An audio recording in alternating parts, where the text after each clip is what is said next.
महाराष्ट्र लोकसेवा हक्क अधिनियमाच्या अंमलबजावणीला 10 वर्षे पूर्ण झाल्यानिमित्त आयोजित राज्यस्तरीय सोहळ्यात मुख्यमंत्री देवेंद्र फडणवीस यांनी मोठी घोषणा केली आहे। 15 ऑगस्टपर्यंत शासनाच्या सर्व सेवा ऑनलाईन करण्याचे आदेश देताना विलंब करणाऱ्या विभागांना दररोज दंड आकारण्याचा इशारा त्यांनी दिलाय।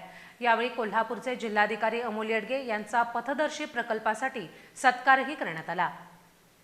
मुंबईत सह्याद्री अतिथीगृहात महाराष्ट्र लोकसेवा हक्क अधिनियमाच्या दशकपूर्ती आणि प्रथम सेवा हक्क दिनानिमित्त राज्यस्तरीय सोहळा पार पडला। यावेळी मुख्यमंत्री देवेंद्र फडणवीस यांनी 15 ऑगस्टपर्यंत सर्व शासकीय सेवा ऑनलाईन करण्याचे आदेश दिलेत। सेवा ऑनलाईन न करणाऱ्या विभागांना दररोज प्रत्येकी 1000 रुपयांचा दंड आकारण्यात येईल, असा इशारा त्यांनी दिलाय। आज 583 सेवा ऑनलाईन उपलब्ध आहेत। आणखी 300 सेवा ऑनलाईन आणण्याचं उद्दिष्ट आहे। शालेय जीवनातच विद्यार्थ्यांना या कायद्याची माहिती मिळावी, यासाठी अभ्यासक्रमात समावेश करण्याचे निर्देशही मुख्यमंत्री फडणवीस यांनी दिले।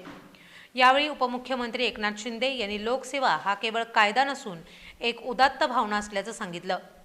प्रशासन आणि नागरिक यांच्यातील विश्वासाचा हा पूल अधिक मजबूत करायला हवा, असंही ते म्हणाले। या कार्यक्रमात कोल्हापूरचे जिल्हाधिकारी अमोल येडगे यांचा जिल्ह्यात पथदर्शी प्रकल्प राबवल्याबद्दल मुख्यमंत्री देवेंद्र फडणवीस यांच्या हस्ते सत्कार करण्यात आला। महाराष्ट्र लोकसेवा हक्क अधिनियमाचे ब्रँड अँबॅसेडर म्हणून पद्मश्री शंकर महादेवन आणि सोनाली कुलकर्णी यांची घोषणा करण्यात आली आहे। राज्य सेवा हक्क आयोगाचे मुख्य आयुक्त मनुकुमार श्रीवास्तव यांनी आयोगाच्या 10 वर्षांच्या वाटचालीचा आढावा घेत नव्या उपक्रमांची माहिती दिली आहे।